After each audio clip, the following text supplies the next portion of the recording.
Nathanael Wallenhorst est doyen de la faculté d'éducation à l'université de Vendée. Il est aussi membre de l'Anthropocene Working Group, le groupe officiel de géologues en charge de la datation de l'entrée dans l'Anthropocène. Dans son dernier ouvrage, 2049, ce que le climat va faire à l'Europe, paru aux éditions du Seuil, il imagine à quoi ressemblerait notre vie quotidienne en 2049 sur une Terre qui franchirait les principaux points de basculement. Nathanael Wallenhorst était invité à la librairie Ombre Blanche le mercredi 17 décembre 2025 pour présenter cet ouvrage et répondre aux questions du public. Bonne écoute!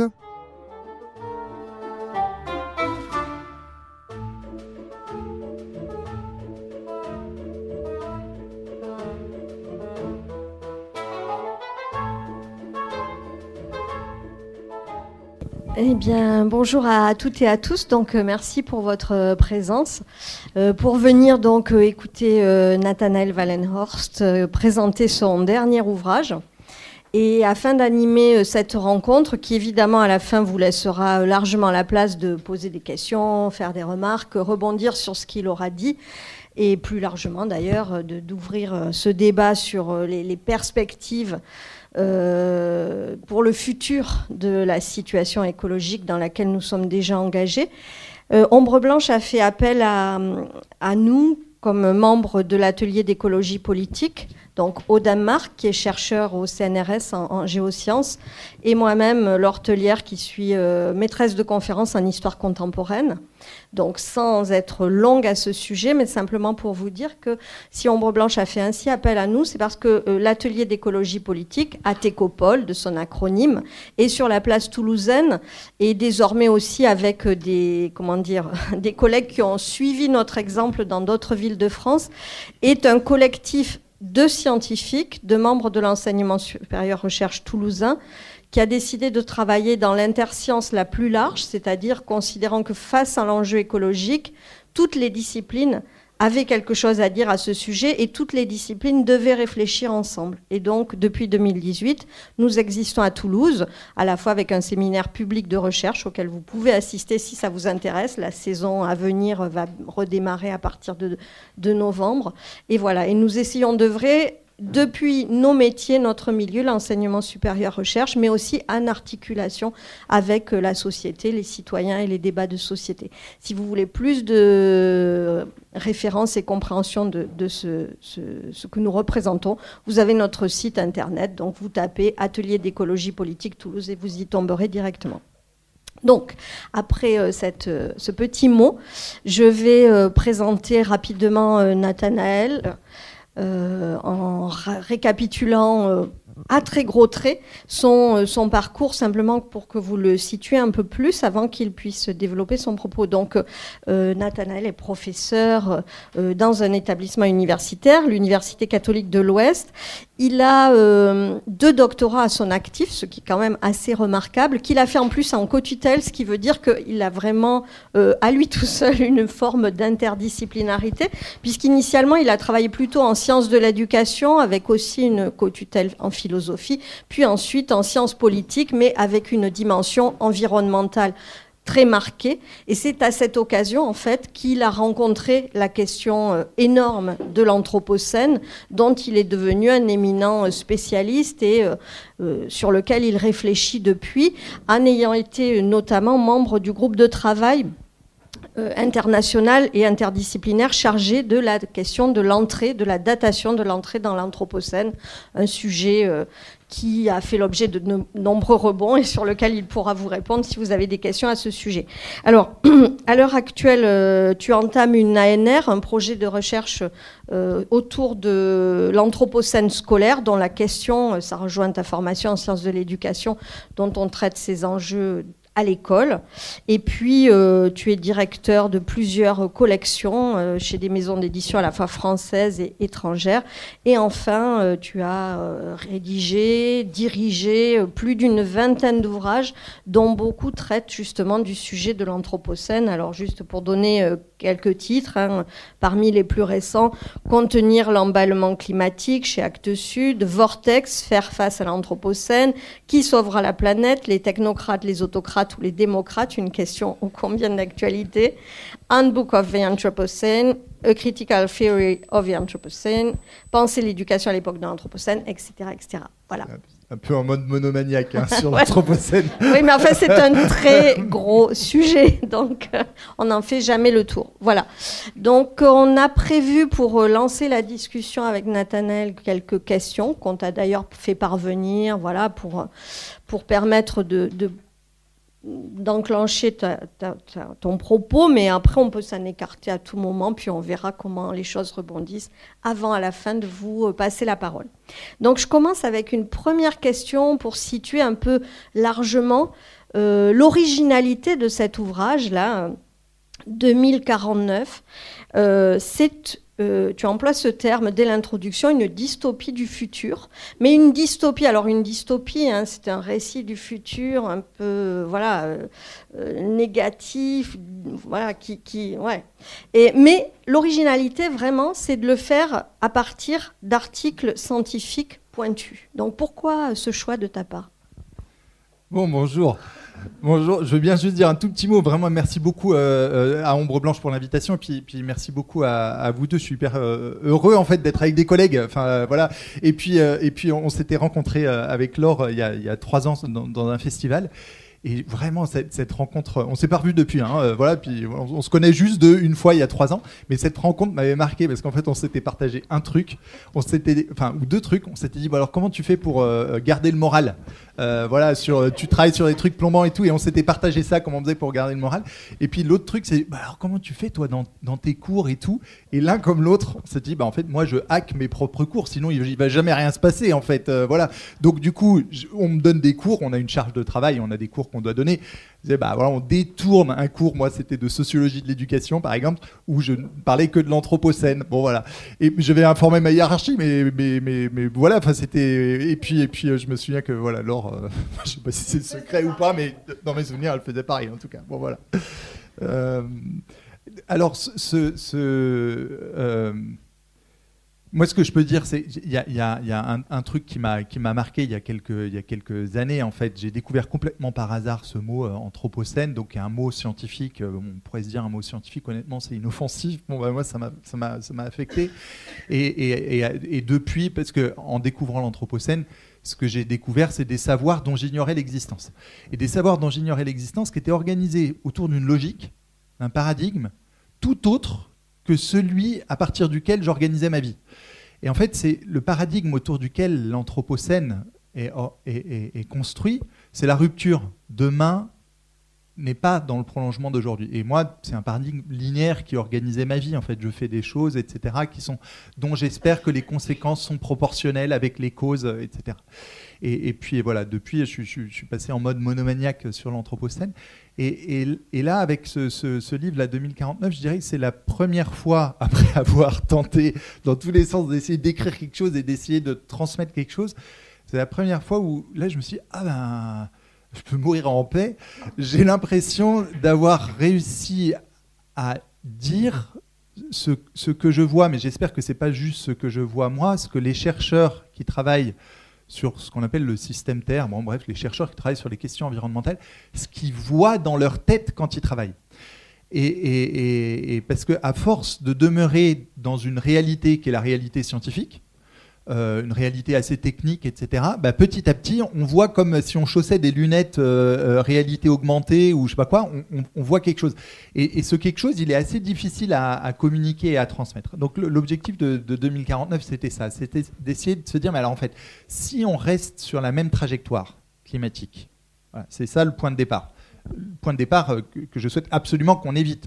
Et là, je pense que dans l'échange, du coup, on va parler tout ce qui va suivre est dans ce si on est sur la même trajectoire climatique, voilà ce à quoi vont ressembler nos quotidiens. Dans combien de temps ? Je ne sais pas exactement. J'ai proposé à un moment donné 2049 comme date un peu symbolique pour dire c'est pas 2050. 2050 qui est vraiment une date dans 25 ans. 2049, il y a un jeu, mais on pourra y revenir éventuellement. Voilà, c'est pas juste ce qui va se passer dans 25 ans. Je suis pas un futurologue. Ce qui va se passer dans 25 ans, je peux pas le dire avec précision. Et personne ne peut le dire. Voilà. Mais il s'agit quand même de dire quelque chose. Si ça se passe dans 25 ans, dans 35 ou dans 45, à la limite, peu importe, c'est suffisamment grave pour oser le nommer, quoi. Et donc, l'idée, c'était, voilà, alors si on est sur la même trajectoire, qu'est-ce qui se passe ? Et ce qui m'apparaît comme une évidence, c'est que les conditions d'existence, ce qui permet nos vies, elles seront profondément transformées. Et ça, il s'agit d'en avoir une intelligibilité, une grille de lecture, voilà. Oui, pour continuer sur ce point-là, tu dis la profondément transformée, ça serait peut-être même profondément dégradé. En tout cas, c'est ce qui ressort du livre. Et tu parles de trajectoire. En anglais, on dit souvent là, le business as usual. Donc, si on continue à avoir des sociétés qui fonctionnent comme elles fonctionnaient. Et là, tout le livre, il prend cette idée de business as usual et il le fait se prolonger avec l'idée de tipping point. Donc, point de bascule en français. Est-ce que tu veux expliquer un peu, et voilà, peut-être en donnant un ou deux exemples, comment ça fonctionne et pourquoi on a besoin de passer par ce concept-là ? On va prendre un petit exemple qu'on a tous déjà expérimenté. On imagine un anniversaire, on souffle dans un ballon de baudruche. Bon, je souffle dans le ballon de baudruche. Le volume, il augmente de façon proportionnelle à l'air que j'injecte dans le ballon. Je souffle un peu, il gonfle un peu. Enfin, au début, il faut forcer un peu, mais une fois qu'on a forcé un peu, vous voyez bien, je souffle un peu, il se gonfle un peu. Je souffle beaucoup, il se gonfle beaucoup. Eh bien, c'est comme ça que fonctionne le climat. Un peu de CO2, ça chauffe un peu. Plus de CO2, ça chauffe plus. Et c'est comme ça, ce que je vous disais, avec cette logique linéaire, qu'on se comporte un peu les uns les autres, qu'on fonctionne dans nos vies quotidiennes, etc. Voilà. Maintenant, on reprend le ballon. Jusqu'au jour où 1 millilitre d'air en plus, le ballon, il pète. Il y a un effet qui est non proportionnel avec la cause, qui est non linéaire. Alors là, l'image, elle est un peu terrifiante parce que ça survient comme ça en un quart de seconde, etc. Les temporalités du système Terre, c'est pas des temporalités d'anniversaire, c'est d'autres types de temporalités. Voilà. Et donc du coup, mais ça signifie le franchissement d'un passage brusque, irréversible, sans retour en arrière possible. Ce qui était une normalité dans le quotidien devient anormal demain. Et ce qui était exceptionnel aujourd'hui, un été à je sais pas quoi, ou avec un pic caniculaire à 43 degrés, c'est exceptionnel, ça devient une normalité demain, ça devient la norme. Alors, c'est chaud de chausser ces lunettes-là et puis de rentrer dans une compréhension de ce que peuvent être nos existences à partir d'une lecture biogéophysique du réel, c'est-à-dire à partir de la compréhension de la façon dont fonctionnent ces fameux tipping points. Et après, le travail dans le livre, ça a été essayer de dévoiler, de mettre à jour ces espèces de fils invisibles qui relient nos vies à des éléments de la Terre. La grande barrière de corail, honnêtement, on s'en fout total. Enfin, je veux dire, il y en a à plusieurs endroits des grandes barrières de corail. Elles n'ont rien à voir avec ce qu'on va manger le matin au petit-déj. Enfin, a priori, je vous dis, dans l'expérience qu'on peut avoir comme ça, et puis en causant avec des étudiants, parfois j'entendais un peu ce type de retour de la part des étudiants. Voyons que les chercheurs, c'est comme des grands sensibles, hein, parce que les barrières de corail perderaient de leur couleur, eux, ça les affole, etc. Enfin, vous voyez, c'est difficile de comprendre le lien avec nos existences. Si on parle de la fonte des calottes glaciaires arctiques et antarctiques, que les chercheurs situent vraiment comme quelque chose de gravissime, on peut se dire, bon, honnêtement, il n'y a pas lieu d'en faire tout un foin, quoi. Voilà. Et pourtant, nos vies, elles sont reliées.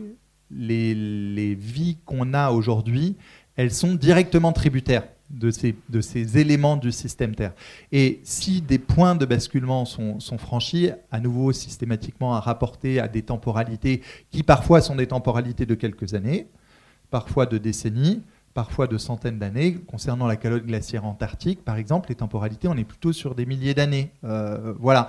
Mais plus le réchauffement va être intense, plus la vitesse de fonte va être conséquente. Voilà. Je suppose. Oui, justement, la question suivante, si on la prend, parce qu'elle est très reliée, là tu commençais, c'était peut-être de de préciser un peu certains exemples entre un lien entre un tipping point, entre un point de bascule, et un des grands enjeux écologiques, puisque justement là tu balayes dans le livre un peu toutes les questions d'habitabilité, comment on relie l'habitabilité à des enjeux écologiques. Alors par exemple, voilà, pourquoi la fonte rapide d'une calotte, ou pourquoi la disparition de la barrière de corail, ou le ralentissement ou l'arrêt d'une circulation océanique. En fait, comment on le relie plus directement à l'habitabilité de les conditions de vie des humains, puisque finalement c'est un peu le travail que tu fais là, comme tu commences à le dire. Donc, dans l'organisation du livre, voilà, il y a 9 chapitres. Chaque chapitre correspondant à une condition d'existence profondément transformée. La première condition d'existence, on l'a déjà un peu explorée, c'est cette non-linéarité. Là où dans nos vies on fonctionne avec une dynamique linéaire, à un moment donné, c'est quelque chose de non-linéaire. De non-linéaire, ça veut dire le brutal surgit. Le brutal qui peut surgir aussi ensuite par voie de conséquence, et on va avancer, mais dans nos vies, dans nos existences, dans nos carrières, dans nos liens familiaux, dans nos liens amicaux, etc. La deuxième condition d'existence, c'est la chaleur mortelle. Il y a eu en 2003 70 000 personnes qui sont décédées en Europe, au niveau de l'Europe occidentale, sous l'effet de la vague caniculaire historique, qui l'est toujours, historique, celle de 2003. Et depuis ces 20 dernières années, il y a 50 000 personnes qui décèdent sous l'effet de la chaleur en Europe l'été. Bon, c'est des chiffres, on les a déjà entendus, c'est des chiffres tellement massifs que parfois on a de la peine à les identifier, Un autre élément concernant la question de la chaleur. Donc on va rentrer dans du glauque, c'est-à-dire je fais juste une petite parenthèse pour rentrer dans ce qu'on va se dire là à partir de maintenant. Imaginons qu'on ait un cancer ou quelque chose comme ça. Enfin, moi j'attends de mon médecin qu'il m'en informe et qu'il me fasse pas croire qu'un pansement me guérirait du mal qui me ronge. Voilà. Et là, ce qu'on va explorer, c'est essayer d'explorer le réel tel qu'il est. C'est un peu rude, un peu glauque. Je n'exposerai pas ces éléments-là devant des mineurs, ça les regarde pas, ça les concerne pas, ça ne concerne pas les jeunes, ils n'ont rien demandé, ils sont projetés dans l'existence, mais nous, ça nous concerne comme adultes qui avons la responsabilité du monde, qui avons la responsabilité de préserver l'hospitalité du monde à l'égard des jeunes. Voilà, donc c'est dans cette attitude-là, j'ai envie de dire que j'explore avec vous maintenant ces conditions d'existence, quand bien même elles sont rudes, pour après peut-être se dire, mais alors en fait, agir à la hauteur des enjeux, qu'est-ce que ça pourrait vouloir dire ? Voilà. Et avec, comme ça, on identifie déjà la fin ou le point d'arrivée, peut-être en ayant en tête un critère de jugement. Et un critère de jugement de ce qui pourrait être à la hauteur des enjeux, c'est est-ce que ça contient l'emballement du système Terre ou pas ? Est-ce que ça préserve la vie humaine en société ou pas ? Voilà, ça c'est mon fil, on va dire. Voilà. Donc on était sur cette condition d'existence voilà, de la chaleur mortelle. Une autre condition d'existence pour les épingler, puis après peut-être on décortiquera, j'ai envie de dire, la mécanique entre guillemets de l'un ou l'autre tipping point. Une autre condition d'existence, c'est la pénurie. On vit dans un monde qui est marqué par l'abondance, une abondance toute relative eu égard aux inégalités et injustices entre nous, hein, bien sûr, mais voilà, une relative abondance. De fait, si on reste sur la même trajectoire climatique, ce qui surgit, c'est la pénurie. Et l'endroit structurant pour moi, pour comprendre cette pénurie, ça a été l'altération du cycle de l'eau. La façon dont, à un moment donné, l'eau vient à manquer. L'eau qui est le deuxième moteur de notre croissance économique. Le premier moteur, c'est les énergies fossiles. Et puis le deuxième, c'est l'eau. Chaque élément de notre vie quotidienne, produit par nos sociétés, voilà, alimenté par la croissance, a une empreinte hydrique conséquente. Hein. On a déjà entendu des choses comme ça. Un hamburger de 1400 litres, un gin, 10 000 litres, etc. Et donc, si la pénurie d'eau devient structurelle, non seulement c'est désagréable dans l'expérience de la vie quotidienne, bien sûr, hein, voilà, de l'hygiène, etc., mais ça vient gripper en profondeur voilà, les dynamiques dans lesquelles on est. Un autre élément, une autre condition d'existence profondément transformée, c'est le dépeuplement. Aujourd'hui, ce à quoi on a affaire, dixit trois biologistes, trois grands biologistes, voilà, Dzirzo, Ceballos et puis Barnowski. Non, pas Barnowski, n'importe. Mais bref, on s'en fiche complètement. Bref, trois biologistes. On a affaire à une annihilation biologique sans précédent dans l'histoire du vivant. C'est-à-dire que la vitesse de disparition des populations à la surface de la Terre disparaît comme jamais ça n'est arrivé. Et il positionnait ça, ces trois biologistes, dans un débat qui était un débat autour de la 6e extinction de masse. On a certainement déjà entendu ces expressions comme limite planétaire. Et ça renvoie à des articles célèbres, on va dire, qui ont eu un retentissement. Un article justement de Barnowski en 2011 qui disait « Mais est-ce qu'une 6e extinction de masse ne serait pas en train d'advenir ?» Puis quelques temps après, en rentrant dans le dialogue, il y a des chercheurs qui ont dit « Mais en fait, parce que dans l'histoire du vivant, bref, il y a eu 5 fois la disparition de 75% de la biodiversité sur un espace temporel relativement court, hein, qui est 2 millions d'années par rapport à l'histoire de la Terre. Le dernier, c'était il y a 66 millions d'années, avec la disparition des dinosaures. Et donc là, on se disait, mais avec ce qui se passe et la façon dont les activités humaines altèrent les écosystèmes, est-ce que c'est pas la 6e fois qu'ils disent ? Mais en fait, non, si on regarde bien, c'est la première fois que les choses vont si vite. Alors, le dépeuplement, ça amène une question, qui est de se dire, mais en fait, est-ce que, comme on n'est pas cons, les humains, est-ce qu'on ne pourrait pas quand même se débrouiller pour aménager les espaces de telle sorte qu'ils nous soient favorables ? Et finalement, est-ce qu'on ne peut pas arriver à se détacher, à se désencastrer de la pluralité, de la diversité des écosystèmes dans lesquels nos existences sociétales sont encastrées, quoi. Mais à cet endroit-là, malheureusement, c'est pas possible. C'est-à-dire une vie dépeuplée, enfin un monde dépeuplé, c'est un monde sans nous. Voilà. Je sais pas si je continue comme ça avec quelques conditions d'existence ou pas, ou plus rapidement, ou sans les. Ou... J'arrête. Ouais, non, allons-y. Enfin, je veux dire, non, je sais pas. Enfin. Donc, bref, il y a aussi la question de la contamination des corps, voilà, et la façon dont les pollutions plastiques, à un moment donné, nous contaminent, et notre santé qui est profondément altérée. Je pense que c'est important de donner ces exemples-là un peu précis, parce qu'ils sont l'ossature de ton livre, donc n'hésite pas à le faire. Enfin, si tu veux donner un ou deux autres exemples. Voilà, des conditions d'existence. Ouais, ok. Une autre condition d'existence, c'est la mobilité, la migration. Voilà. Le fait que des territoires deviennent impropres à la vie en société. Si on prend une étude, Margot Bador, 2017, qui nous dit il peut y avoir des pics caniculaires dans l'est de la France en 2100, si on a une vague de chaleur comme celle qu'on a connue en 2003, et si on reprend sa structure, mais dans un monde un peu plus réchauffé, des pics caniculaires qui atteignent 55 degrés. Voilà, 55 degrés à Strasbourg, Metz et Nancy. 55 degrés, le record du monde à la surface de la Terre, c'est 54,4 dans un désert aux États-Unis. Donc 55, c'est le record du monde. Bon, on pourrait déjà se dire, nous en France, on aime bien quand même avoir le record du monde. Bon, bref. Bon, il y aura d'autres endroits qui auront détenu le record du monde d'ici là. Mais c'est des températures qui désertifient des espaces. C'est pas parce que c'est désertique qu'il fait chaud. Hein. C'est parce qu'il fait chaud que ça devient un désert. Donc des espaces où on produisait le petit blanc fort agréable de Strasbourg, etc.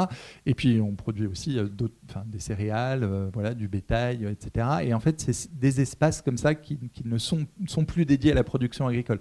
Donc en fait, les Strasbourgeois, honnêtement, j'ai pas pris Toulouse parce que j'ai plus en tête ce qui se passe à Toulouse dans cette étude de Margot Bador. Toulouse, c'est chaud, hein. Enfin, on va pas se mentir, hein. Voilà. Et donc, qu'est-ce qui se passe derrière ? Je le dis avec humour. Enfin, honnêtement, comment dire ? Le sujet, il est glauque, il est glauquissime. Hein. Chopons toute la vitalité qu'on peut choper pour faire front et pour faire face. Voilà. Et derrière, ça génère de la migration qui génère de la tension dans l'accès aux ressources, qui génère des guerres. On va pas se mentir, voilà. J'arrête là sur les conditions d'existence. Okay.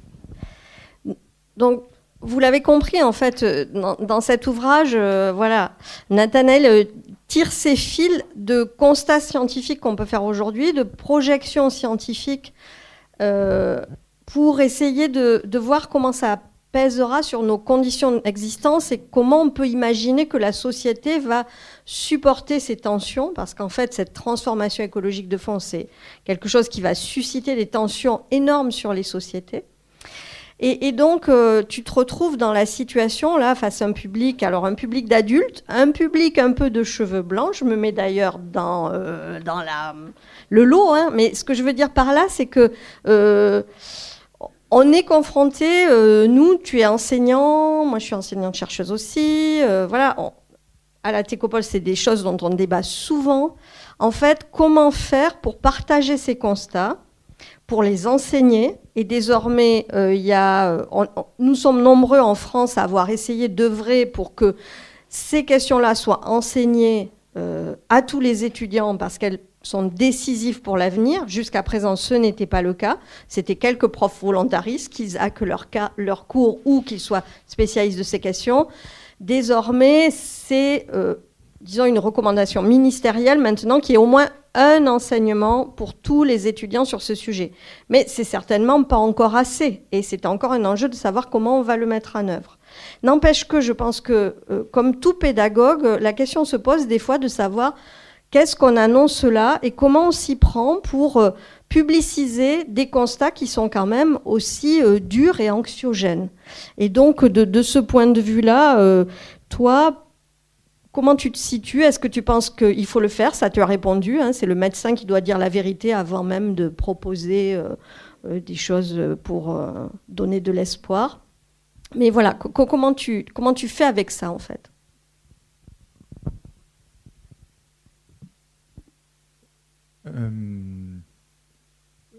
Pour moi, le truc qui est important, c'est déjà de savoir où on va, entre guillemets, de savoir où je vais dans ma tête, comme pédagogue, voilà, ou comme enseignant-chercheur.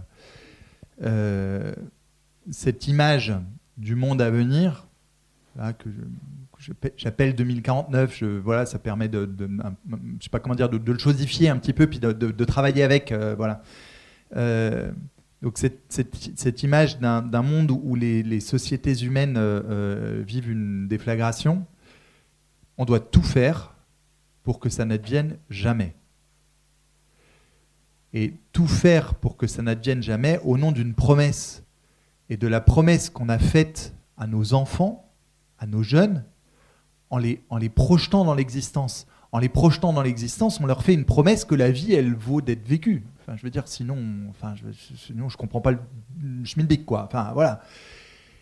Et que la vie, elle vaut d'être vécue, et même que la vie peut être agréable. Enfin, je veux dire, c'est un point important. Enfin, je veux dire, de pouvoir respirer un air bon, de pouvoir, je sais pas quoi, boire des bonnes choses, de pouvoir avoir des relations de qualité. Enfin voilà, d'une vie qui vaut le coup d'être vécue, quoi. Donc ça c'est la finalité. Il n'y en a pas 15 000 autres, en fait. Alors, en France, on a affaire à une difficulté. Il y en a plusieurs. Bon, une première difficulté, on est les avant-derniers de tous les pays de l'OCDE. Le pays de l'OCDE, c'est le petit club des pays développés. Donc on est dans ce petit club-là. Donc voilà. Il y a aussi les Hongrois et les Polonais dans ce petit club des pays développés. Et en fait, en mathématiques et culture scientifique, ils sont devant nous, les Hongrois et les Polonais. Nous, on est avant-derniers. On arrive à battre les Chiliens. C'est tout. Voilà. Non, mais vous imaginez la France, si on faisait, prenons le foot ou je sais pas quoi, on ne se satisferait pas d'être les avant-derniers du monde en foot. On se dirait, bon sang, faut se ressaisir, quoi. Là, en mathématiques et culture scientifique, tout le monde s'en fout. En fait, on est avant-dernier et bref. Donc ça n'aide pas, en tout cas. Voilà, notre faible niveau dans la compréhension des phénomènes physiques. Un autre truc qui n'aide pas, c'est que dans le ministère de l'Éducation nationale, on s'est quand même tapé Allègre et Ferry. C'est du gros lourd. Deux catégories différentes. Deux catégories différentes. Il y en a un qui est quand même plus rusé, plus érudit que l'autre. Enfin bref, il y en a. Enfin les deux, c'est des grands bons, des vrais bons, hein, dans leur domaine, mais qui ont alimenté une machine de négation des savoirs climatique, et ils ont distillé du doute, du trouble sur les savoirs relatifs au climat, et voilà. Donc en tout cas, et ça c'était il n'y a pas très très longtemps, hein, voilà. Pas très très longtemps, et on en a encore des traces avec l'Anthropocène. Moi j'aime bien la question des strates, etc. Une des strates, par exemple, c'est dans le parcours de spécialité du nouveau bac, là, SES, Sciences économiques et sociales. En 2022, les lycéens, ils ont passé le bac, en SES, c'était en mai, voilà. C'était post-Covid, etc. Et donc en mai, ils ont dû plancher sur le sujet suivant. À l'aide d'un exemple, vous montrerez la façon dont l'innovation peut repousser les limites écologiques de la croissance. On va juste la refaire tranquillos, là. Donc déjà, les agrégés de SE, il y a peut-être des économistes dans la salle, vraiment, je vous embrasse chaleureusement, et on pourra débattre ensuite, voilà. Mais à l'aide d'un exemple, vous montrerez la façon dont l'innovation peut repousser les limites écologiques de la croissance. Alors déjà, ce système, ce sujet d'examen, il a été, c'est pas simplement un agrégé qui a pété sa durite, non, c'est tout le système de l'éducation nationale qui a validé ce sujet-là parce qu'il est conforme au programme. Voilà. Donc déjà, il y a une confusion entre limites planétaires, processus écologique, etc. Mais à la limite, passons. Ça dit qu'en fait, ce qui est de l'ordre de la limite, c'est un truc qu'on doit franchir, c'est un truc qu'on doit dépasser. La limite, on ne peut pas s'en contenter. Ça dit quelque chose d'une difficulté à désirer la limitation, en fait. En tout cas, moi, c'est l'interprétation que je vais faire de ça. Et ce que je crois profondément, alors là, je suis complètement naïf et utopiste, mais enfin, ne me retirez pas ça, parce qu'il ne me reste plus grand-chose. Donc moi, je suis enseignant-chercheur. Ça veut dire qu'en fait, la finalité... Donc je suis un éducateur. Voilà, si on devait me mettre dans une case, une méga case, entre guillemets, c'est la case éducateur. Voilà, là où je mets les enseignants-chercheurs. L'éducation, c'est quoi? C'est ce qui a pour finalité de faire front face à la violence, d'éradiquer la violence. C'est l'endroit où les éducateurs, ils échouent tout le temps. Mais c'est quand même leur finalité ultime, j'ai envie de dire. Donc moi, ce que je ne peux pas faire, c'est appeler à la violence, en disant la violence peut être un moyen légitime de l'action. Non, c'est pas possible, c'est pas dans mon scope. Voilà. La chose que j'ai, moi, pour agir, c'est les savoirs et la problématisation. Il y en a, ils ont de l'artillerie lourde et tout en ce moment, hein, les nations s'arment pour la guerre et tout. Bon, les éducateurs, on a les savoirs et la problématisation. Et donc c'est avec ça qu'on doit travailler. Alors il y a un endroit où on a un autre problème, si je continue d'épingler un petit peu les problèmes ou les dilemmes ou les tensions dans lesquels on est dès lors qu'on veut travailler avec des jeunes. Voilà. C'est que en France, on est organisé, c'est assez français, mais c'est dans d'autres pays aussi, mais il y a quand même, je pense, un truc assez français. Pas de politique à l'école. Enfin, j'ai des enfants, hein. Je suis content que les profs fassent pas de la politique avec mes enfants. Vraiment, ça me ferait réagir. Donc je comprends, hein, le pas de politique à l'école. On différencie l'école de la politique. Pourquoi? Pour être bien sûr que tous les enseignants fassent la politique de l'école. Ça, on va pas se mentir, mais l'école fondamentalement, elle est politique. Ça, on le sait depuis l'Antiquité. Voilà. Et alors, pour l'instant, au niveau de l'éducation nationale, autant il y a certains types de savoirs qu'on arrive à positionner, des savoirs physiques, une initiation, une éducation au fonctionnement du climat, etc. Puis le rapport Jouzel-Abadi dans le champ de l'enseignement supérieur, il amène ces éléments-là, biogéophysique, leur transmission. Mais pour comprendre ce qui nous arrive, on est aussi obligé d'avoir une lecture politique, d'avoir des concepts politiques pour comprendre. Et on a des mots pour ça. Capitalisme rentier et spéculatif, néolibéralisme, maximisation des intérêts individuels. Il y a un politiste, il parle, je trouve ça pas mal, ça rappe un peu, mais il parle de classe rapace. Les classes rapaces, pour lui, ça signifie la porosité entre l'État, la sphère publique et la sphère privée, et qu'il illustre notamment à partir de tous les transfuges entre les cabinets ministériels et la tête des grands groupes du CAC 40. Et il a fait une étude assez documentée, hein. Le mec, il est bon, c'est pas juste je sais pas quoi. Voilà. Mais en fait, si on n'a pas ces mots-là, politiques, on va dire, pour comprendre le réel qui nous arrive, au nom de pas de politique à l'école, vous voyez le show, on est entravé dans notre difficulté même d'objectiver le réel. Et c'est là le problème. Désolé, je suis un poil long, hein, mais en fait, en gros, où je veux en venir, c'est que la fonction des éducateurs, c'est d'objectiver le réel. Et pour l'instant, à cet endroit-là, on est empêtré dans tout un tas de trucs où on n'arrive pas à objectiver jusqu'au bout le réel. Voilà. J'ai envie de rebondir sur ça en sortant un peu de nos questions, mais ça se relie un peu à la 8, donc je pense qu'on pourra la passer. On voulait te parler voilà, du contexte de Green Backlash aussi. C'était un peu notre dernière question, mais on va venir tout de suite, puisque là tu le mentionnes, et tu as parlé aussi de l'augmentation de la militarisation, de l'opposition avec les éducateurs. Ce qu'on voit, c'est sûrement pas un hasard, c'est que cette militarisation et cette montée de certains systèmes politiques dans pas mal de pays, elle se couple parfaitement avec justement la négation des savoirs, les attaques sur les universités, etc.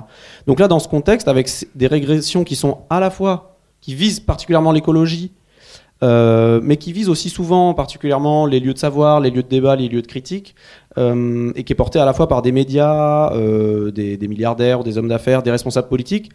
Comment tu places peut-être ton travail, le livre, comment justement... Donc je suis hyper content de la question. Pour moi, c'est une dimension importante, cette dimension-là. Et j'ai été hyper attentif à ce qu'elle soit complètement absente du livre. Parce qu'elle est très, très importante pour moi. Parce que, pour moi, l'objectif de ce livre-là, fondamentalement, c'est de pouvoir rendre accessible un réel biogéophysique, et puis de pouvoir comprendre, voir et ressentir 2049. Et pour ça, le choix du livre, mais j'aurais pu faire un autre choix en fait, hein, ça a été de mobiliser uniquement des savoirs biogéophysiques et de ne pas mobiliser des savoirs sociopolitiques. Ceux-là même dont je vous ai parlé, qui étaient indispensables à l'objectivation du réel. Et je le pense profondément, voilà. Mais là, dans ce livre-là, j'ai fait ça avant beaucoup. Voilà. Là, je me suis dit, non mais en fait, je veux absolument que quelqu'un qui a une socialisation politique qui n'est pas sensible aux questions écologiques, il puisse comprendre ce qui est en train d'advenir et me situer dans un registre qui est complètement en dehors de l'écologie politique, qui est uniquement sur le registre de l'écologie scientifique. Et pourquoi ? Parce que tous ces derniers siècles, la politique, elle s'est positionnée comme l'instance qui définit le réel. C'est la politique qui définit le réel contre la fatalité des dieux, la fatalité de la nature, etc.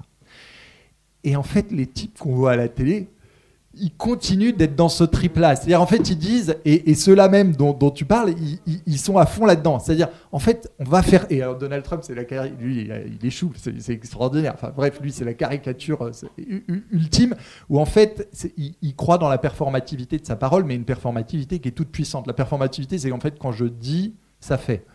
Et de fait, dans l'espace social, il y a des espaces performatifs. Quand je dis quand je dis quelque chose, quand je prononce une parole de jugement, etc., ça fait. Voilà. Mais il y a des limites. En fait, quand je dis je vais transformer Gaza en Club Med, parce qu'il a sorti un truc comme ça hein, il y a quelques temps. Hein. Désolé, c'est hyper glauque. Je ne sais même pas si j'aurais dû dire. Mais bon, bref, il a pondu ce truc. Voilà, là, ça fait pas. Voilà. Et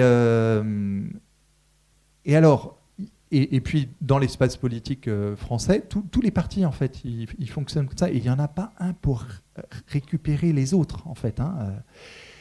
Et l'enjeu, c'est d'inverser ce rapport entre réel et politique pour pouvoir faire de la politique à partir du réel. Et ça, c'est toute mon utopie, de dire que si on arrive à se mettre d'accord sur les faits, alors on va faire advenir la démocratie. Et pour l'instant, on a de plus en plus de difficultés à se mettre d'accord sur les faits, et il y a le spectre totalitaire qui réapparaît. Et je crois aussi que si on arrive à se mettre d'accord sur les faits, on va pouvoir petit à petit se départir de nos idéologies politiques, qui en fait qui sont des mauvais logiciels pour comprendre le monde et les leviers d'action qu'on a sur le monde. En d'autres termes, moi je suis convaincu que conservateurs et progressistes peuvent arriver à s'entendre à partir du moment où il y a un espace qui n'est pas l'espace de la polémique politique, mais qui est l'espace de la matérialité biogéophysique. Voilà. Pourquoi je crois ça ? Parce que je crois que les citoyens la grande majorité des citoyens ne sont pas des pervers. On a épinglé quelques pervers là, qui sont arrivés tout au-dessus et qui s'amusent.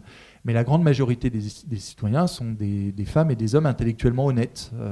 Voilà. Mais de fait, il faut des éléments. Et pour ça, il faut des éléments scientifiques, parce que le réel est insensible à nos sens. Ça, c'est le drame, mais c'est le réel. C'est comme ça. Voilà. On peut avoir eu chaud l'été dernier, je sais pas quoi, et moi, dans mon jardin, j'ai des hortensias. Les hortensias, j'ai cru qu'ils allaient pas repartir. Ils sont repartis. Bon, je mange pas des hortensias au matin au petit-déj, donc en fait, on s'en fout de mes hortensias.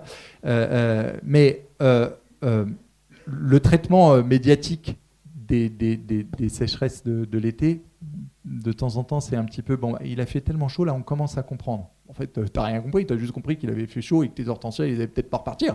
Mais les boucles de rétroaction, les tipping points, la façon dont ton existence est reliée à la moque, etc., si t'as pas les mots et les concepts, tu l'as pas pigé, quoi. Tu reprends. En tout cas, là, ce qu'on peut peut-être comprendre, c'est que finalement, ce livre-là, même s'il arrive tardivement dans ta bibliographie, ça sera un peu le tome 1. Mettons-nous d'accord sur ça. Et après, tu pourrais conseiller certains des autres livres de la liste après pour passer à une dimension plus politique, d'action, etc.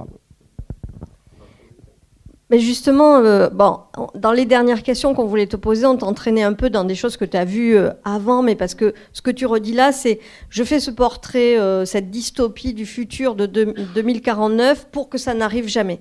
Et donc, en quoi le fait de publiciser ces constats et ces projections et ces hypothèses scientifiques, de les partager, peut nous conduire à envisager autrement l'action qui a amené dès maintenant. Et c'est vrai que ton livre, on peut parler un peu de ces échelles, ces échelles temporelles. Hein.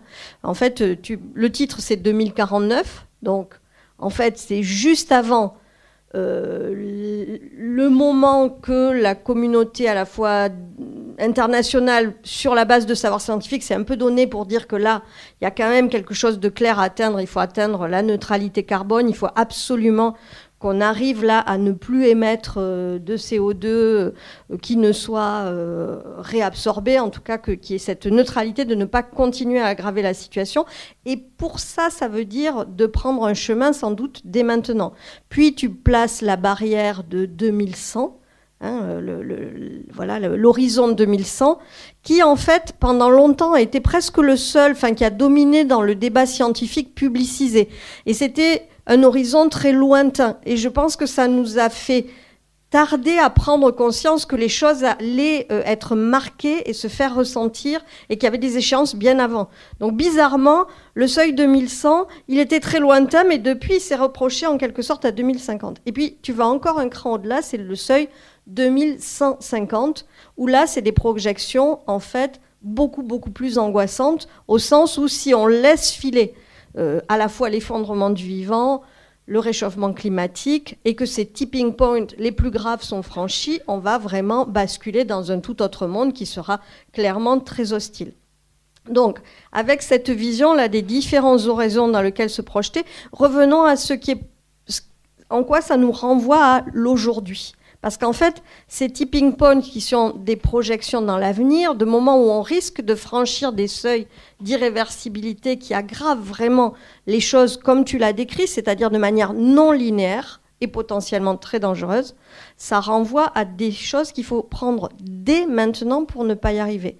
Alors, sans t'obliger à développer trop sur des choses qui sortent de ton livre, mais sur lesquelles tu as déjà beaucoup réfléchi et sur lesquels tu t'informes tous les jours. Est-ce que tu veux intervenir à ce sujet ?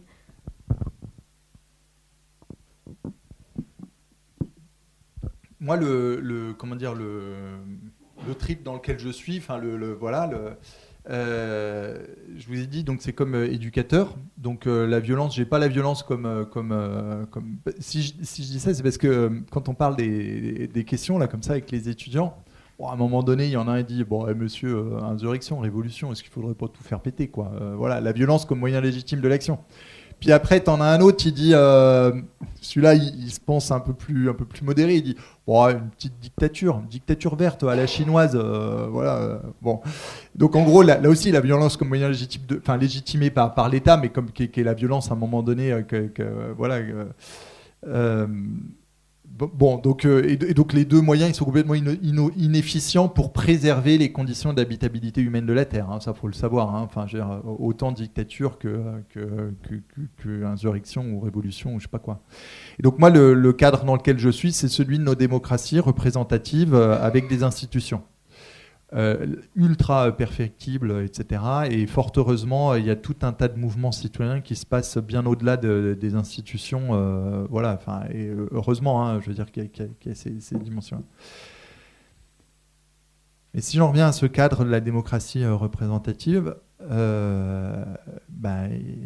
y a un espace absolument central, c'est l'Assemblée nationale. C'est la législation en référence à une constitution. Et si on prend juste quelques chiffres, les chiffres dont on dispose, hein, les chiffres officiels, en France, on a une empreinte environnementale de 9 tonnes à peu près, voilà, d'équivalent CO2 par habitant et par an. Peu importe l'unité, c'est 9. Il y en a pour qui ça parle immédiatement, etc. L'équivalent CO2, machin, et puis bref, 9.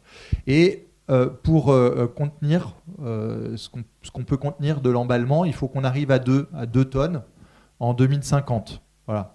Donc il faut qu'on divise par 4,5. Alors, premier truc qu'on a fait, on s'est dit, faut mettre des ingénieurs sur le coup. Pour que des ingénieurs ils trouvent des super moyens pour pouvoir réduire l'empreinte environnementale. Il se trouve que... Donc super, hein, génial que les ingénieurs bossent. Hein. Pour l'instant, ils n'ont pas trouvé, mais en tout cas, ils peuvent continuer à mort. Voilà. Il se trouve que l'empreinte environnementale, elle est corrélée au salaire, enfin au niveau de vie voilà, des personnes. Il y a une corrélation. Voilà. Quasi direct la corrélation, quoi. C'est dingue. Enfin, je veux dire, bon, voilà. Donc plus t'es riche, plus t'as une empreinte environnementale. Le salaire médian en France, si on prend tous les salaires, on coupe au milieu, c'est pas le salaire moyen. Le salaire moyen, il est en dessous. Mais le salaire médian, il est à 2005. Parce qu'en fait, on peut monter bien haut, bien plus haut qu'en bas. On peut pas descendre on peut pas descendre en dessous de zéro, quoi. Vous voyez le truc. Donc en fait, le salaire moyen, ça dépend entre hommes et femmes. Il est entre 1008 et 1009, quelque chose comme ça. Et puis le médian, il est à 2005. Là, je suis sûr, il y en a un, il a fait le calcul dans sa tête. Il s'est dit, non, arrête, c'est pas possible. 2005 divisé par 4,5. 500, 600, 600. Ça veut dire, en gros, faut qu'on arrive, si on veut atteindre notre objectif, à vivre avec, en équivalent empreinte, etc. Mais à vivre comme un type qui gagnerait 600 €. Là, on va se dire, non, là, c'est pas possible. Là, enfin, moi, le premier, hein, je veux dire, non, c'est pas possible, je souhaite pas ça à mes enfants. Enfin, non, arrête, faut pas abuser, quoi. Enfin, voilà. Ça passe pas. Ça passe pas. Ça passe pas. Alors, soit on passe à la suite, on fait autre chose, je sais pas quoi, on va au McDo, on mate une série Netflix, il y a 15 000 trucs qu'on peut faire hein, quand ça passe pas. Soit on reste un peu là, dans cet inconfort. On se dit, ça passe pas. Ok. Alors, comment on fait ? Peut-être il faut réinventer le monde de telle sorte qu'il permette de continuer d'accueillir la vie, et la nôtre, et celle de nos enfants, etc. Et donc là, quand même, ça veut dire qu'il va falloir de la limite, et une limite un peu conséquente. À aucun moment, dans ma tête, quand je dis limite, je pense aux dictatures. Hein. Je veux dire, la démocratie pour l'instant, avec les jeunes, souvent, ils ont la représentation de la démocratie, c'est la liberté. Je fais ce que je veux quand je veux, pas le droit de tuer, il y a 2-3 trucs comme ça, mais sinon, voilà. Démocratie, c'est aussi un cadre législatif, une constitution, c'est la limite. Et du coup, là, il s'agirait de réencastrer nos démocraties dans des limites. Dans des limites, on a un cadre théorique pour penser ça, hein, c'est les limites planétaires, hein, globalement, voilà.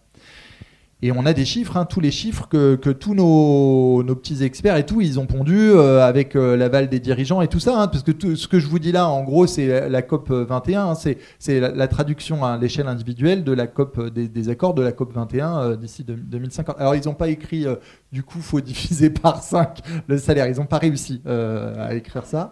Et heureusement, parce que ça n'aurait aucun sens, juste dit comme ça, voilà. Mais pour que ça ait du sens, ça veut dire qu'il va falloir travailler un petit peu ça ensemble et puis arriver à désirer la limitation. Mais pour désirer la limitation, il faut avoir compris la nécessité absolument vitale de la limitation. Et pour moi, c'est l'intention. Et du coup, la réponse est longue, mais c'est de la réponse à la question, en fait. Hein. Pourquoi parler de ces savoirs-là ? C'est pas pour faire peur, ça m'amuse pas du tout. Il y a des gens, ça les excite. Hein. Moi, je pense pas être de cela, en fait. Voilà. Mais je ne vois pas comment on peut faire sans savoir. Et alors, bien sûr, savoir n'est pas suffisant pour agir. On est au courant. Enfin, je veux dire, sinon ça se saurait. Enfin, voilà. Mais ne pas savoir, ça aide pas. Hein. Voilà. Ouais, pour continuer sur... Oui, je pense que là, on est bon, hein. 49.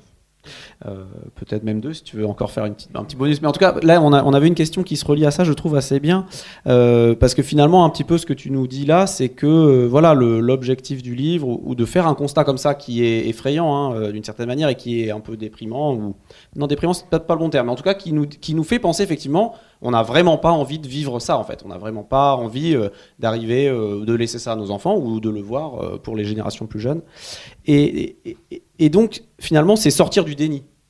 Parce qu'une partie de la population, une partie des responsables est dans une forme de déni ou une minimisation qui est tellement forte que c'est du déni. C'est-à-dire, le déni, c'est de penser, comme un peu tu l'as dit, on peut prolonger la façon dont on vit là et on fera des petits aménagements. Enfin, voilà, on réduira un peu par-ci, par-là. Mais en fait, comme tu dis, ça ne va pas passer de faire des petits réajustements. C'est pas possible pour une très grande partie de la planète, de la population, même dans les pays développés, etc. Et donc... sortir du déni pour se mettre en action, pour identifier des leviers. Et on avait envie de te poser la question, ou peut-être de te faire comparer avec des choses très concrètes, c'est les notions d'atténuation et d'adaptation. Parce que justement, par exemple, la France, le gouvernement, je pense que c'était il y a 1 an ou 2, avait sorti un grand plan très détaillé, plein de fonctionnaires, plein d'experts ont travaillé sur comment la France va s'adapter à 2050, avec quel scénario ? Un scénario qui est à peu près le business as usual, c'est-à-dire plus 3 degrés dans le monde, plus 4 degrés en France. C'est beaucoup. Justement, la plupart de ton livre parle de ce qu'il va y avoir si on reste sur ça. Et pourtant, les mesures d'adaptation qui devraient être comment on va faire pour résister à ça sont assez risibles. Parce que justement, elles montrent bien une forme de déni. C'est-à-dire qu'elles imaginent des choses décousues, qui ne prennent pas vraiment en compte les autres pays, etc. Donc voilà. Est-ce que, comment on relie ça, le fait de devoir sortir du déni et le fait de devoir repenser les leviers, si on les catégorise simplement entre atténuation, adaptation ? Tu veux peut-être le redéfinir et parler un petit peu sous cet angle-là. Si ça t'emballe. Ah oui, carrément. Non, il me faut juste 30 secondes, ou 5 secondes pour trouver la réponse. Dans ce que tu as dit au début de la question, tu as dit c'est un peu effrayant, je ne sais plus comment tu as dit, ou c'est un peu déprimant, puis tu as dit non, c'est pas vraiment ça. Et du coup, je me suis dit, je suis content. Enfin, en tout cas, l'objectif de ce livre-là n'est absolument pas de générer de la déprime. Voilà, c'est d'être en phase avec le réel tel qu'il est. Mais d'être dans le réel, c'est aussi source de plaisir, parce que c'est le lieu possible de l'action. Tout le reste, c'est du fantasme. Il ne se passe rien, en fait, dès qu'on n'est pas dans le réel. Alors, on a tous une vie fantasmatique, etc. Mais à un moment donné, en tout cas, moi, je suis plutôt câblé à action. Ça me donne du plaisir. Voilà, voilà. Et donc, c'est le réel qui permet l'action. Et ça peut permettre juste de dire un mot sur les émotions. J'ai en tête la question adaptation-atténuation. J'y viens juste après. Moi, d'écrire ce livre-là, ça m'a fait vivre des émotions.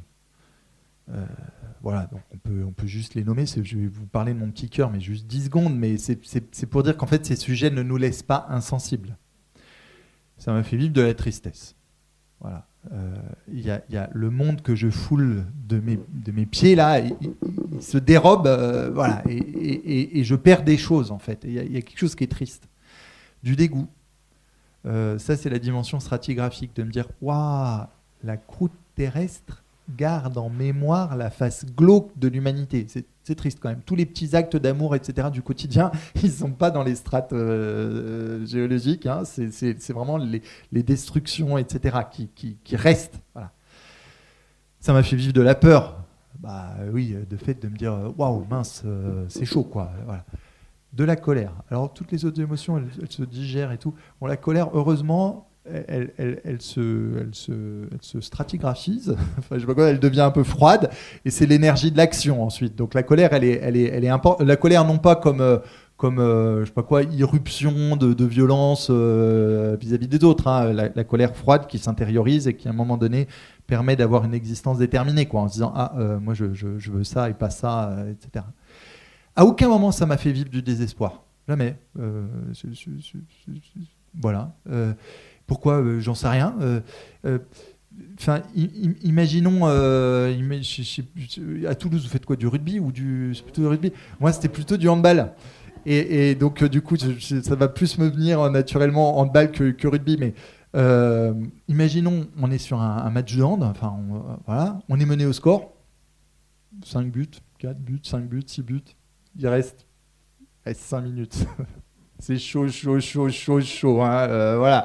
Ça s'est rarement vu là qu'on réinverse le truc. Voilà, 5 minutes, 5 buts, c'est vraiment, vraiment chaud. Mais il n'y a pas un type qui va aller prendre sa douche. Je veux dire, tout le monde se défonce sur le terrain, c'est tout, basta. Enfin, je veux dire, voilà. Donc là, on est là en ce moment, c'est tout. Enfin, je veux dire, donc de fait, je dois dire, le désespoir m'a jamais effleuré. Enfin, voilà. Enfin, je veux dire, et à aucun moment je voudrais transmettre quelque chose comme ça à travers le livre. Voilà.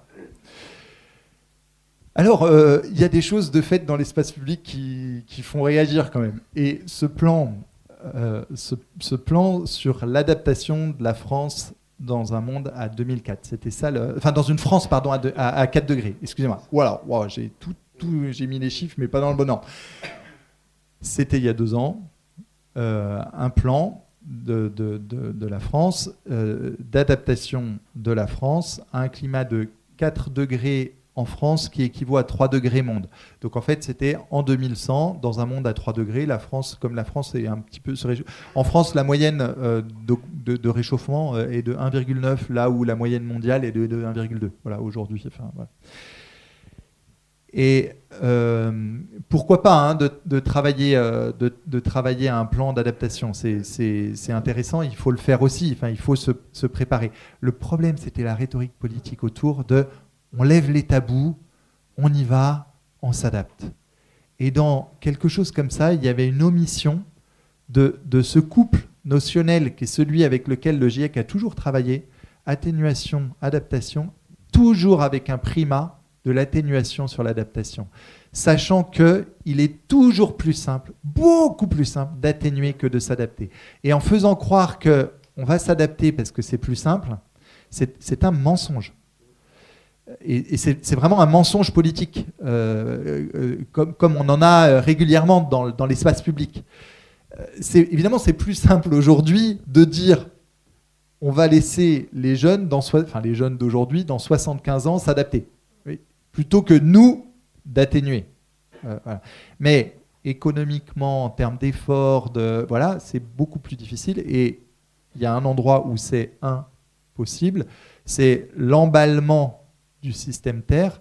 À un moment donné, on ne peut pas le récupérer et le désemballer.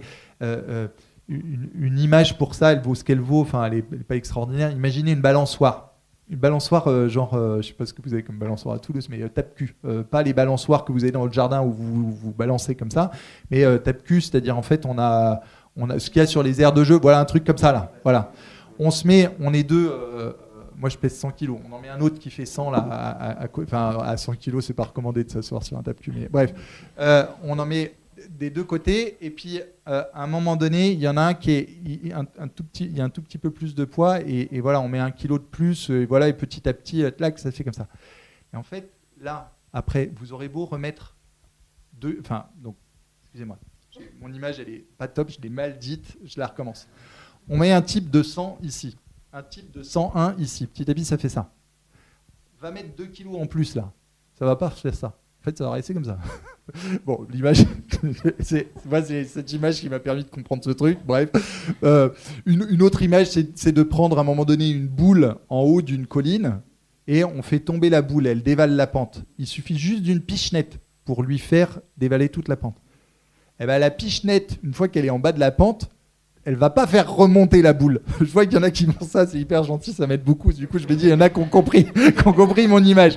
Mais c'est pour dire, en tout cas, c'est pour dire qu'il y a des choses qu'on peut atténuer aujourd'hui.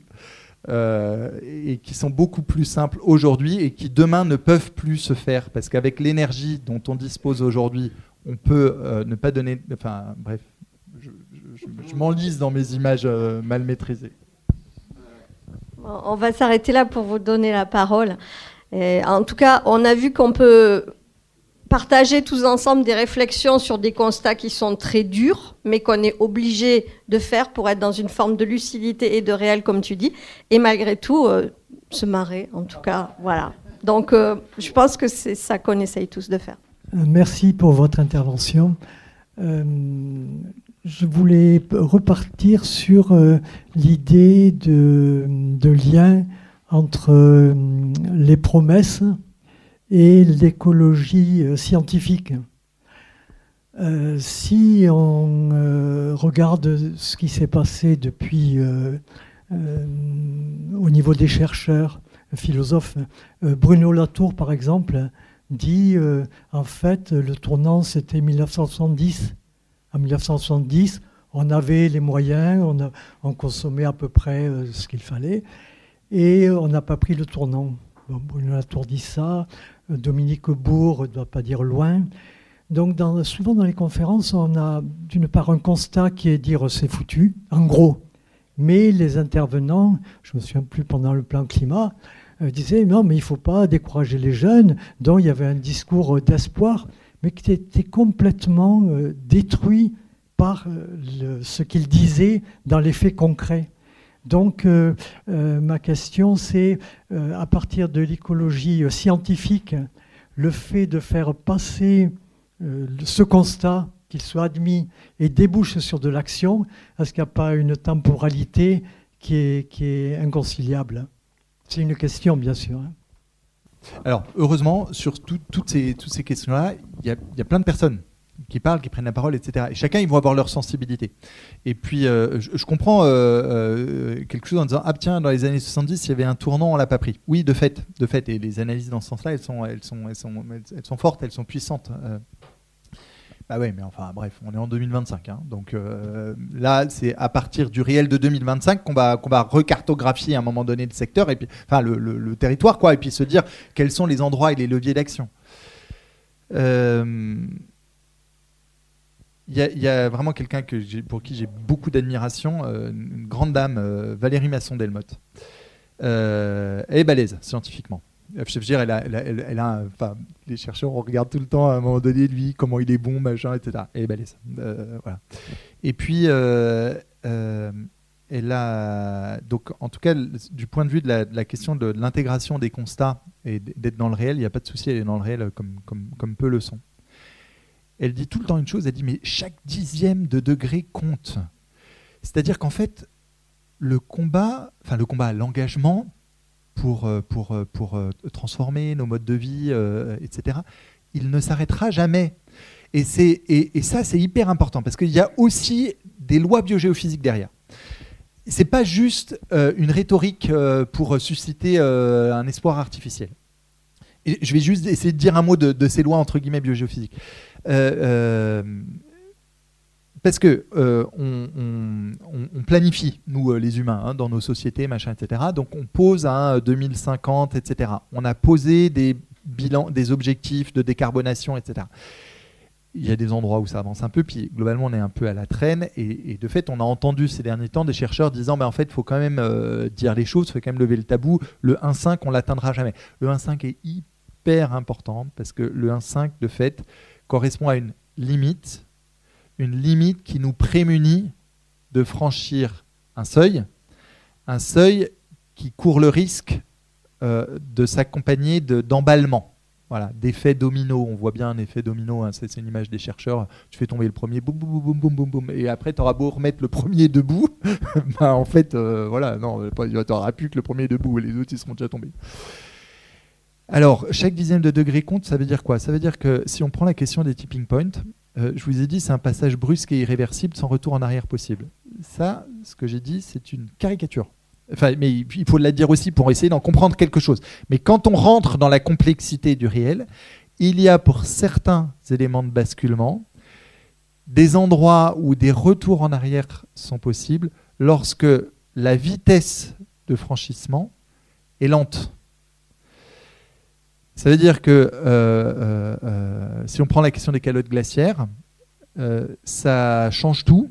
Si à un moment donné on passe dans un monde à +3 et que ça fond à mort, ou si on arrive à +1,8, si je prends la calotte glaciaire du Groenland, si on arrive à +1,8 sur plusieurs siècles.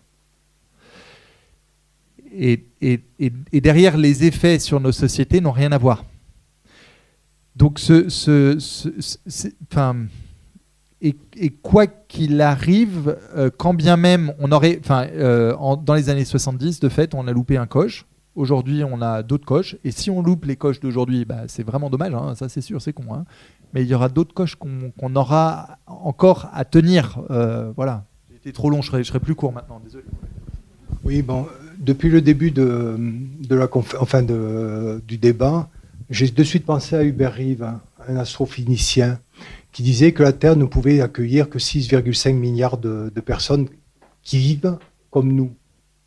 Ça veut dire comme nous, Européens. Ça veut dire qu'on a dépassé ce chiffre depuis un bon moment. Et donc on a une double problématique, c'est soit on est trop nombreux, ou soit nous, Européens, vivons trop bien. Ou trop bien. À quand on reviendra à l'habit du dimanche? Ça veut dire arrêtons de consommer. Moi, ça m'a fait penser à ça. Ouais. Et la seule chose, ça m'a fait aussi penser pour les hortensias aux pucerons sur mes plantes. Ça veut dire que si je fais rien, mes pucerons, ils vont faire mourir ma plante. Avec un peu de chance, elle va repartir quelque temps après parce qu'elle aura eu suffisamment de réserve pour repartir. Mais les pucerons, à force de pomper la sève de la plante, va la tuer. Est-ce qu'il y aura suffisamment de ressources pour que la plante reparte ou pas? Non, mais on prend ce qui vient. Hein. Ouais, j'ai une autre question.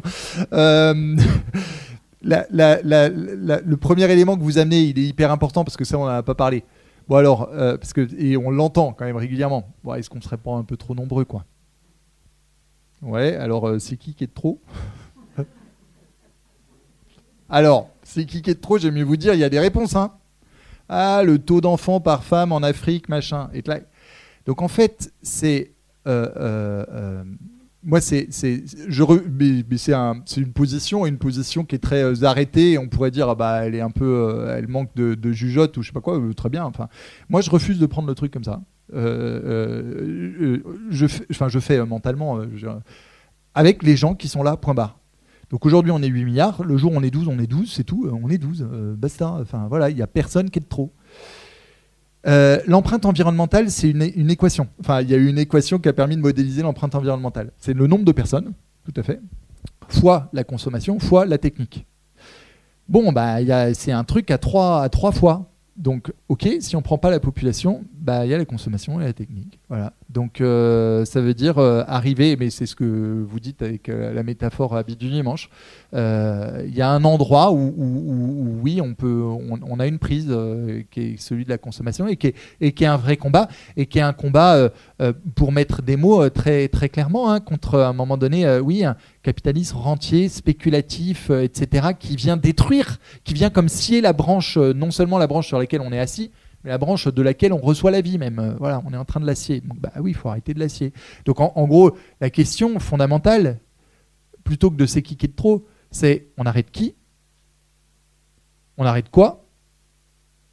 On arrête quand? Alors c'est chaud, hein, ça suppose du débat. Je vous rassure, hein, moi je suis pas député, hein, donc je vais pas arrêter des trucs et tout. Mais c'est des questions qu'on a à prendre ensemble. Oui, déjà, je vous rappelle que donc à tous, le rapport du club de Rome en 70 avait déjà alerté et on n'en a pas tenu compte en 70. Ça c'est la première remarque. La deuxième remarque, il y a une figure, la première figure des écologistes, ça a été René Dumont, avec son fameux verre. Tout le monde l'a pris pour un clown. Ça, c'est la deuxième chose. La troisième chose, il y a Attali, qui a écrit un livre, c'est la brève histoire de l'avenir, et lui, il prévoit une guerre de l'eau. des migrations importantes d'Afrique. Ça, c'est la troisième chose. Michel Onfray dit « toute civilisation est mortelle ». Alors quand ça va se passer?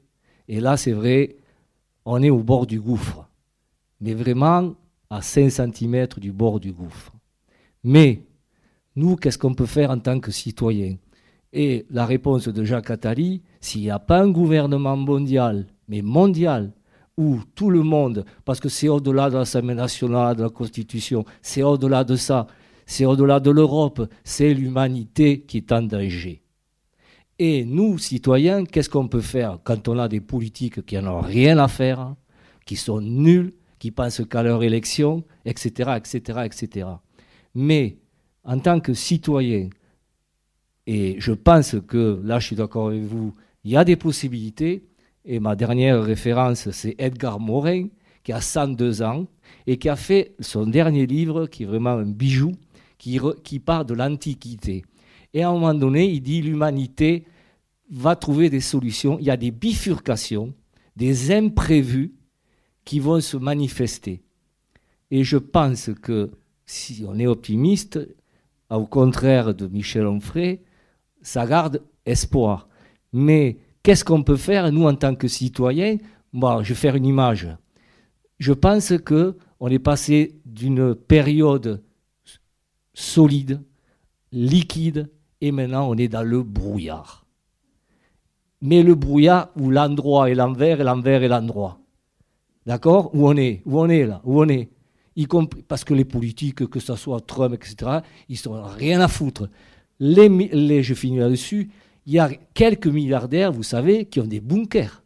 Et il y en a un, ils ont des électrogènes, c'est ça. Et il y en a un, même, il tire son électricité de la rivière d'à côté. Voilà, j'ai terminé. De ce que vous dites, moi je viens juste rebondir sur la question du gouvernement mondial. Je vais vous dire comme ça, j'ai pas travaillé ou réfléchi à l'affaire. C'est-à-dire, ce qui est important, c'est qu'on fonctionne avec les différentes échelles. C'est-à-dire, à l'échelle individuelle, dans nos vies, on peut faire des trucs. Voilà. Mais les éco-gestes qu'on va faire dans nos vies, bah, ça ne va pas sauver l'humanité. Il faut le savoir, parce que sinon, on se met des pressions, des machins, des trucs qui n'ont pas lieu d'être, enfin, qui sont dommages, en fait. Voilà. Mais des choses sont possibles à l'échelle de nos vies. À l'échelle de groupes, de communautés, de collectivités, des choses sont possibles. Il y a une expérimentation au Royaume-Uni qui a été, avec derrière les villes en transition, etc., vraiment remarquable en fait, hein, en disant l'échelle macro, vraiment, ça arrivera trop tard, etc. Le micro, ce ne sera pas suffisant, voilà. Mais un truc méso comme ça, ça peut être pile au bon moment, la bonne échelle. Ouais. Bon, c'est on va dire l'acte de confiance, on va dire, du fondateur de ce mouvement-là, enfin, ou des personnes qui ont animé ce mouvement-là. Et moi, j'ai envie de dire concernant la France. Ben oui, de fait, la France, pourquoi à peu près 1% de la population mondiale ou quelque chose comme ça, on a un pouvoir d'action qui est limité. En même temps, il y a un truc qui n'a jamais été essayé par aucun pays, c'est de choper le leadership d'une gouvernance responsable. Les mecs, ils ont pensé à tout, ils n'ont pas pensé à ça. De se dire, mais en fait, on va essayer de faire quelque chose qui soit vraiment responsable du point de vue de l'avenir. Et voilà. Et je pense que si un pays s'engageait vraiment avec intelligence, scientifiquement fondée, puis conviction, ben en fait, peut-être ça pourrait embarquer les autres. Voilà, on en sait. Après, la question d'un gouvernement mondial, moi, ça me fait peur. Enfin, en tout cas, un truc comme ça, je préfère plutôt de la pluralité au risque que cette pluralité n'aille pas dans mon sens, entre guillemets, ou dans le sens voilà, qu'un gouvernement mondial où la pluralité s'estompe. Moi, j'avais deux questions. Alors, la première, elle est sur le livre et l'autre, peut-être un peu à côté. La première, c'est sur la méthode, parce qu'on voit très bien que ce qui est difficile pour être lucide et comprendre en fait ce qui nous arrive, c'est arriver à comprendre en fait tout ce qui est encastré, justement, ces points de bascule. Et en fait, c'est extrêmement complexe, et y compris quand on est scientifique, on est dans des sillons. Et donc on voit des effets dans notre discipline, mais remettre tout ça en musique, c'est compliqué. Et c'est pour ça que justement à l'atelier d'écologie politique, comme le disait Laure, on essaye de partager entre nous les savoirs. Et donc, comment tout seul, on écrit un livre comme ça, c'est-à-dire qu'on fait la revue de tous les articles scientifiques dans les différents domaines pour pouvoir construire ces chapitres. Enfin, je me dis, c'est un travail qui est impressionnant pour arriver à en tirer les fils et pour en voir les effets sur nos existences. Alors ça, c'est la première question. Je ne sais pas si je dis la deuxième tout de suite ou pas. Allez, tant que j'y suis. C'était sur les débats autour du début de l'Anthropocène, parce que ça pose aussi la question de comment on l'enseigne à nos élèves ou à nos étudiantes et à nos étudiants. Et ça a un impact, en fait, suivant si on dit que c'est dès le néolithique, que c'est une trajectoire qu'on prend, ou si on dit que c'est après la Seconde Guerre mondiale. Enfin, et moi, j'enseigne l'Antiquité, et donc qui est partie prenante un peu des débats, etc. Et donc, je me demandais si c'est des choses qui sont prises en compte. Parce que quand on réfléchit sur l'Anthropocène, il y a aussi un effet important sur comment on analyse la situation dans laquelle on est et les leviers d'action qu'on a. Parce que si on dit que c'est parce qu'on a domestiqué les animaux il y a très longtemps, c'est pas la même chose que si... Voilà. Ouais, merci beaucoup pour ces deux questions. Alors, la méthode pour la rédaction du livre, je me suis beaucoup appuyé sur un rapport. Je le dis dès les premières pages, puis à la fin, en remerciement, un type que j'ai jamais rencontré, mais j'avais besoin de le remercier parce que vraiment, le livre lui doit énormément en fait. C'est Timothy Lenton. Donc c'est un gars qui a été là au tout début dans la conceptualisation sur la question des tipping points et qui a dirigé un document qui est remarquable. Il est en libre accès et tout, le Global Tipping Point Report 2023. C'est vraiment un gros document organisé en 4 parties et il y a tout un tas d'articles scientifiques qui sont mentionnés. Et donc je suis allé lire en fait toutes les sources cité par le Global Tipping Point Report. Donc en fait, moi, ça m'a donné une porte d'entrée. Et puis dès qu'on commence comme ça, après chaque article, il renvoie aussi sur d'autres articles et tout. Donc en fait, il suffit juste d'avoir la première porte et puis après tout s'enchaîne, quoi. Voilà. Le Global Tipping Point, il est financé par Jeff Bezos, ce Global Tipping Point Report. Qu'est-ce que vous voulez que je vous dise, moi? Il est remarquable, ce truc. Mais voilà, Jeff Bezos derrière. Alors Jeff Bezos, il a quand même, je sais pas comment il a négocié ou pas l'affaire. Il y a aussi toute une partie avec laquelle moi j'ai un petit peu moins accroché, on va dire, de fait plus technophile. Voilà. Mais d'un point de vue biogéophysique, les 2 premières parties, j'ai trouvé ça hyper bon. Mais mince, j'ai oublié la deuxième. Ah oui, en fait l'Anthropocène, moi ce que je trouve hyper intéressant sur l'Anthropocène, c'est les controverses. Et du coup, c'est d'enseigner l'ensemble, d'enseigner le dialogue qu'il y a et les controverses sur la question de la datation. Pour moi, l'Anthropocène, je le prends à partir de 3 outils conceptuels qui sont quasi 3 outils conceptuels différents. L'Anthropocène stratigraphique, pour moi, c'est la base. Parce que derrière, c'est vraiment une école du raisonnement à partir de la question des traces stratigraphiques. Et derrière, là, il y a tout un tas de datations possibles, etc. Point 1. Sans même aller sur les narrations afférentes aux datations. Elles arrivent un tout petit peu après. Et ensuite, il y a l'Anthropocène systémique. Donc là, c'est Will Stephen, Barnowski, etc. C'est les grands articles qu'on connaît sur les limites planétaires, 6e extinction de masse, etc., qui prennent les choses de façon systémique sans les fondements stratigraphiques, c'est pas leur sujet, voilà, et qui nous font rentrer dans la réalité des interactions entre climat, biosphère, société et leurs processus respectifs. Le climat s'emballe, la biosphère s'effondre. Quand on est des vrais teubés, les sociétés accélèrent. Et du coup, ça fait un espèce de vortex ou de tourbillon. Voilà. Et puis après, il y a le 3e Anthropocène, celui des sciences humaines et sociales, avec tous les outils conceptuels alternatifs. Capitalocène, Androcène, Thanatocène, Thermocène, Agnotocène, machin, etc. Et en fait, ils sont hyper importants pour politiser le concept d'Anthropocène. C'est-à-dire, moi, je ne les prends pas du tout comme le Capitalocène, ce serait plus puissant que l'Anthropocène. Que dalle, le Capitalocène, mais c'est du pipi de chat. Par rapport à la puissance structurelle de l'Anthropocène, qui charrie, mais du coup je m'emballe un peu sur un sujet où peut-être tout le monde s'en fout, mais en fait l'Anthropocène, c'est-à-dire l'Anthropocène charrie avec lui des milliers d'articles de débats et de controverses. Et l'Anthropocène, il dit la rupture avec l'Holocène. Donc il dit quelque chose extrêmement puissant parce que l'Holocène a permis les civilisations de par la maîtrise des écosystèmes, la capacité de dégagement d'excédents agricoles qu'on a ensuite dealé, et c'est les civilisations. Donc en fait, Anthropocène dit possible fin des civilisations. D'un point de vue scientifique, de façon absolument imparable. Imparable, toujours dans des débats scientifiques et des controverses, mais de façon imparable et implacable. Et donc, pour interpeller les politiques publiques, le Capitolocène, c'est du pipi-tcha à côté de l'Anthropocène. Par contre, l'Anthropocène a besoin d'être politisé grâce aux travaux des sciences humaines et sociales et de tous ces concepts alternatifs qui permettent de nommer et d'identifier les causes profondes de l'avènement de l'Anthropocène. Donc, voilà. Moi, je voudrais mettre un peu tragique encore.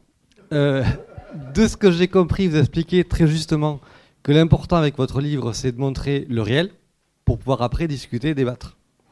Et à côté, j'entends du coup des chercheurs en sciences politiques qui explique qu'on tombe dans la post-vérité, où du coup le réel n'a plus d'intérêt. Que faire? Oui, donc ça c'est un truc. De même que dans le rapport au savoir, il y a eu un moment vraiment fort, je pense, hein, c'est fin août 2018 avec Greta Thunberg qui à un moment donné fait sa grève de l'école. Où à un moment donné, elle va interpeller le pouvoir politique pour dire, mais au niveau, ce qu'on me transmet à l'école est dissonant avec ce que je lis dans la littérature scientifique. Donc ça, c'est très, très, très, très fort. Ça veut dire le corpus des savoirs scolaires, à un moment donné, il est construit sur des logiques, des paradigmes, notamment linéaires, dissonants avec la recherche en train de se faire. Et ça, elle va interpeller le pouvoir politique. Donc là, il y a eu un avant et un après dans le rapport au savoir dans l'espace public. Et un tout petit peu avant, on a eu un truc de fou. 2016, élection de Donald Trump. Et là, il y a un plateau télé. Et donc, il y avait, je ne sais plus, la responsable de la com, je ne sais plus comment elle s'appelle. Et le présentateur télé, il montre deux photos. La photo des masses devant le Capitole, voilà, lors de l'élection de Barack Obama. Le truc, il y a plein de monde, machin, etc. Et puis, lors de l'élection de Donald Trump, beaucoup plus clairsemé. Il y a moins de monde, objectivement, factuellement. Et dit, bon, bah, quand même, là, votre champion, il suscite moins, enfin, je sais pas quoi, voilà, il suscite moins d'engouement, de trucs, il y a moins de monde. Elle dit, ah oui, mais vous avez des facts, des faits. Nous, on a des alternative facts, on a des faits alternatifs. C'est un coup de génie. C'est-à-dire qu'en fait, un putain de bobard, ils appellent ça un fait alternatif. Et de fait, ça marque un avant et un après. Enfin, en tout cas, il y a eu plein d'autres trucs comme ça. Mais je veux dire, c'est un peu comme vous avez amené de la dramaturgie, j'en amène en retour, quoi. Mais et oui, de fait, c'est cette désinhibition du pouvoir politique dans l'émancipation, dans le rapport aux faits, elle est vraiment problématique. Mais les faits, ils n'ont pas qu'une valeur communicationnelle. Les faits, ils sont. Voilà. Comme la seule chose qu'on fait, c'est qu'on nie les faits. Donc nous, le truc qu'il faut qu'on dise et qu'on dise et qu'on dise, c'est bah oui, toi, tu crois que c'est un fait, mais c'est pas un fait, c'est un mensonge, c'est un bobard, c'est une négation, c'est une erreur. Voilà. On va conclure, et moi je conclurai d'un mot, en fait, c'est qu'on voit ici qu'on avait ce soir un public plutôt averti, de gens qui ont réfléchi, qui sont conscients de ces choses. Mais malgré tout, je vous conseille vivement de lire cet ouvrage, 2049, parce que c'est rare d'avoir un ouvrage comme ça qui transmet un certain nombre de savoirs scientifiques de pointe dans une telle synthèse. Et je suis sûre que chacun d'entre vous, comme nous, quand on l'a lu, vous apprendrez quelque chose et vous irez encore plus loin dans votre compréhension des enjeux. Donc, lisez-le et prêtez-le et discutez-en autour de vous. Voilà.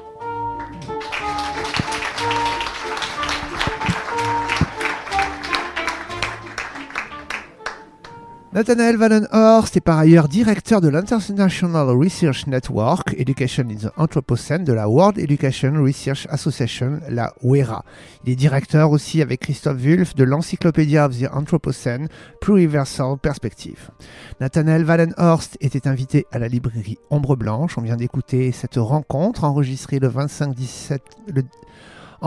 le mercredi 17 septembre 2025 par Radio avec la collaboration de Radio Plus et Radio Terre.